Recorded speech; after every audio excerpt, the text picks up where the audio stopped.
নমস্কার বন্ধুরা, আজকে আমি আলোচনা করব ক্লাস 6-এর 3 নম্বর মডেল ভূগোলের।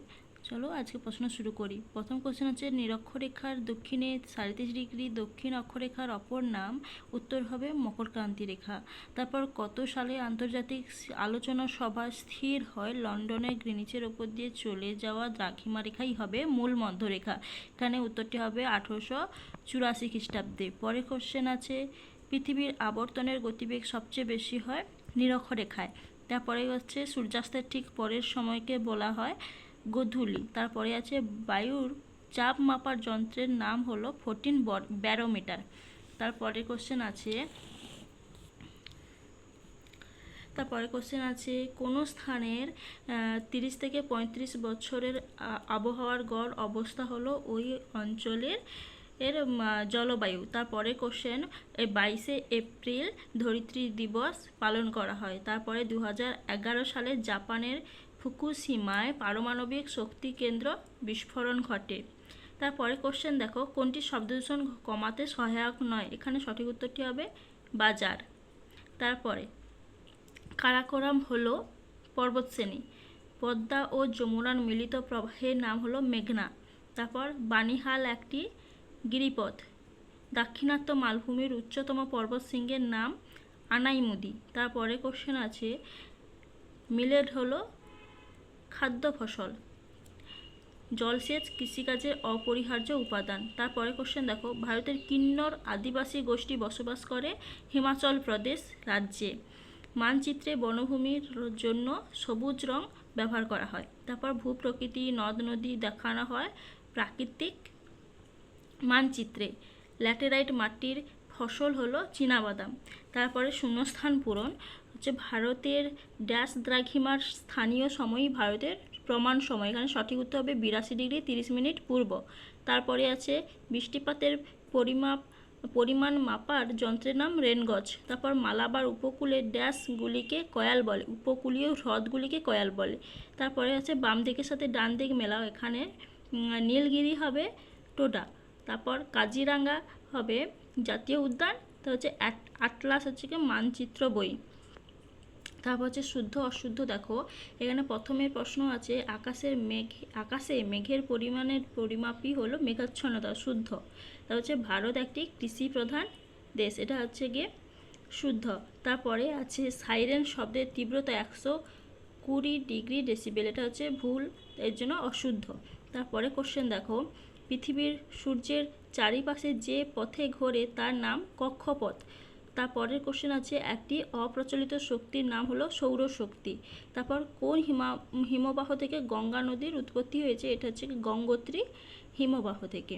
তারপর কোশ্চেন আছে, অক্ষরেখা বলতে কি বোঝো?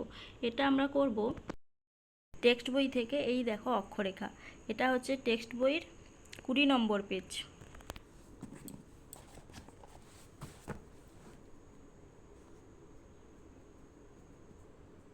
বই।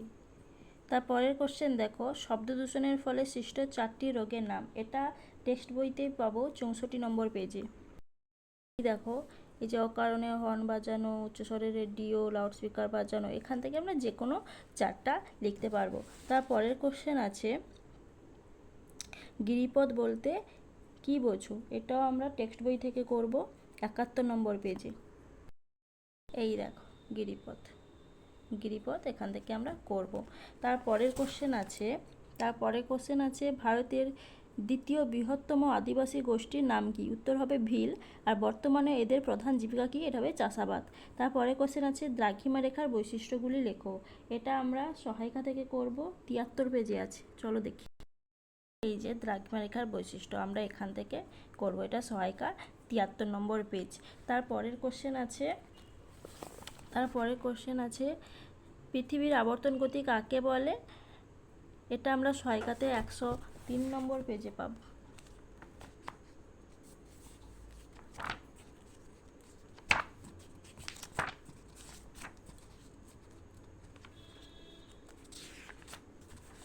প্রশ্নটা কি ছিল? পৃথিবীর আবর্তন গতি কাকে বলে? পৃথিবীর আবর্তন গতি কাকে বলে? এটা সহায়িকাতে 103 নম্বর পেজে।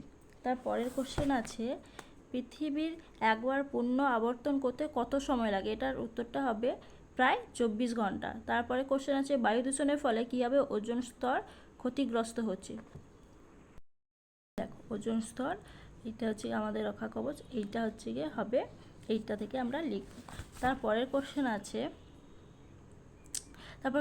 আছে, গ্লোব ও মানচিত্রের তুলনামূলক আলোচনা করো, অর্থাৎ পার্থক্য আমরা লিখব। এই যে আমরা দেখতে পাচ্ছি গ্লোব ও মানচিত্রের পার্থক্য, এইটা এইটা এইটা আর এখান থেকে লিখবো আমরা, তাহলেই হয়ে যাবে। তারপরের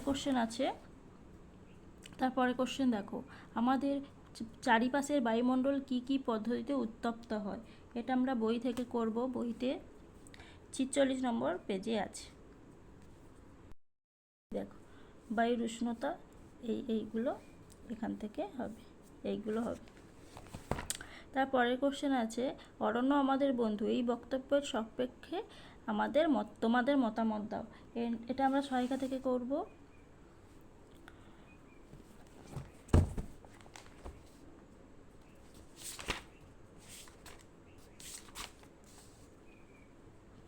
এই যে অরণ্য আমাদের বন্ধু, এই কোশ্চেনটা হবে 288 পেজ। তারপরে কোশ্চেন দেখো, গম চাষের জন্য কী ধরনের জলবায়ু ও মৃত্তিকার প্রয়োজন হয় তা লেখো। এটা আমরা সহায়িকা থেকে বই থেকেই করব, বইতে পেয়ে যাব। এই যে গম চাষে এটা করব। এরপরে কোশ্চেন আছে 4টি গম উৎপাদক রাজ্যের নাম। সেই কোশ্চেনে এই দেখো উৎপাদক রাজ্য, এইখান থেকে 4টা লিখতে বলেছে, 4টা লিখে নেব। তাহলে এই ছিল আজকে আমাদের 3 নম্বর মডেলের কোশ্চেন উত্তর। যদি ভিডিওটা ভালো লাগে তাহলে অবশ্যই আমার চ্যানেলটিকে সাবস্ক্রাইব করবে। ধন্যবাদ।